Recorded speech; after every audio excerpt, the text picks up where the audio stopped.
I think what it means is that, on the one hand, we cannot wait around for political leaders, whether they are white or of color, whether they are presidents or senators or congresspeople, to necessarily raise these issues. For whatever reason, they're just not going to do it, at least not yet.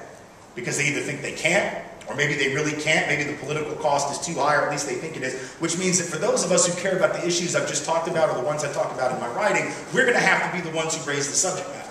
We're going to have to be the ones who bring it up, because they are not going to do it as leaders. Leaders will not lead on this subject.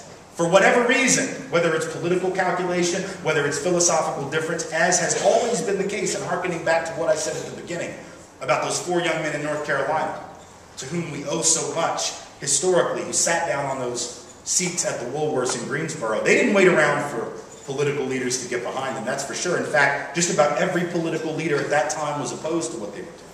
They were constantly attacked by the state. They were constantly attacked by the federal government. They were not protected by the federal government. At no point did they have the support of political leadership and the system behind them. They went and did what they had to do anyway. And I think part of what we've lost in the country is this tendency to believe that we have to actually go out and be the agents of our own liberation, that we can't wait around for political leaders, we can't wait around for media folk to do the right thing, because 9 times out of 10 they won't, for whatever reason. And so we can either be disappointed in them and keep sort of gnashing our teeth about it and being upset, or we can just go out and say, actually, we're going to raise these issues in our classrooms, and we're going to raise these issues with our physicians, and we're going to raise these issues in our workplaces, and we're going to make sure that we don't take this sort of bland, colorblind approach, which says we're going to be blind to the consequences of color, because that's what colorblindness really is. It's not paying attention to the consequences of color. And if color still has consequences, you have to take account of that thing that's bringing about the consequence. You can't act like it's not there.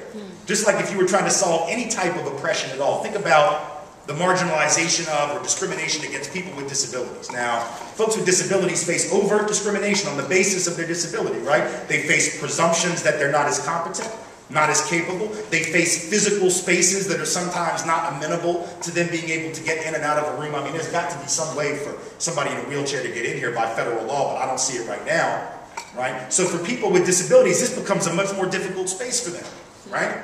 So if we were trying to solve that, would we take a disability blind approach? That'd be sort of crazy, right? Because how in the world are you going to solve the marginalization of people with disabilities if you're blind to the fact that they even have a disability? You won't even know what to do. You wouldn't even know what policy to implement. You wouldn't have ramps for people in wheelchairs because you're not thinking about, oh, we don't want to think about that.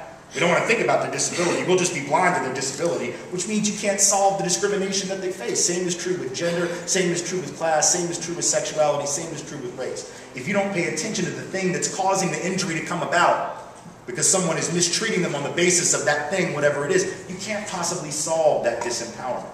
So from the top down, we're not getting a lot of leadership on the issue, which means that ultimately it comes to us. This is why the other night, if you watched or you heard the coverage of the State of the Union address, right afterward, on MSNBC, right, Chris Matthews, right, this white journalist, nominally liberal for what that's worth, right? This is a guy who back during the campaign talked about how when he heard Obama speak, he got tingles up his leg and stuff, right? So, you know, he likes Obama, like maybe a little too much. He likes him a lot, right? And you know, got a little too personal on national TV when he said that. Whatever, you know.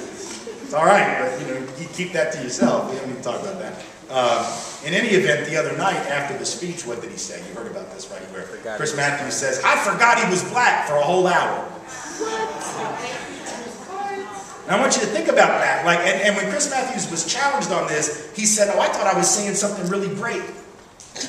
But understand, I mean, what does that mean? Like, I forgot he was black. Because here's the thing. I don't think he forgot he was black. He was standing in front of a sea of white people, because that's what the Senate and the Congress, by and large, happen to be. That's what most. So I don't think he probably forgot it, but Chris Matthews forgot. Now think about. I mean, I'm sure Chris Matthews didn't mean it as an insult. I'm sure that he's just naive enough to think that that was like a hip thing to say. But what is the subtext when a white person says, I forgot you were black, or I forgot you were Latino, I forgot you were Asian, I forgot you were an Arab American, I forgot you were an indigenous person. I totally forgot about your race. The subtext of that, right, whether it's stated or not, is, and it's a damn good thing I did forget. Because if I had remembered, you'd be in a world of hurt. Right? right? If I had remembered, you'd be up a creek without a paddle. If I had remembered, you'd be, because I'd be thinking all kinds of negative, I wouldn't even be able to hear you. If I remembered you were black, I wouldn't have been, what are you talking about? The war? I can't even listen because you're black. You know, job creation? What? You're a black guy. I can't listen to this, right? Whether he means that or not, that's the way it comes across. What it means is that he's saying somehow there's something wrong with blackness that needs to be papered over, needs to be forgotten. There's something wrong with being a person of color that needs to be forgotten or papered over. That somehow, if one is remembered as black, one cannot be, by definition, a leader of all people. Right? That one has to only specialize in quote-unquote black issues, as if all of those issues are not black and brown issues. Right? So this is what colorblindness gets us. It gets us this mentality that doesn't even allow us to have an honest conversation and to see that identity matters. Not just Barack Obama's identity, but Chris Matthews' identity. Because only his identity as a white person could allow him to make that kind of a statement and think that that was good. Because see, only white folks have been able to erase our racial identity and act like it doesn't matter. And forget that we're white.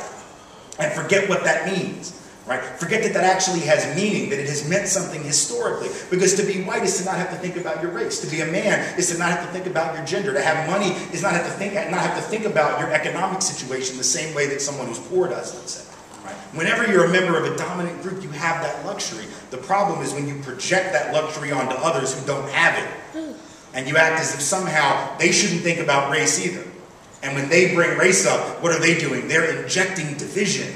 Right? Why can't we just all get along? They're injecting division into a colorblind situation that is only colorblind for those in the majority. Only the dominant group has ever had that luxury of feeling that way. So until we can get past that, until we can get through that denial, until we can get through that sense that the dominant group often has that our reality is the reality for everyone, we're going to have these problems resurfacing generation after generation after generation.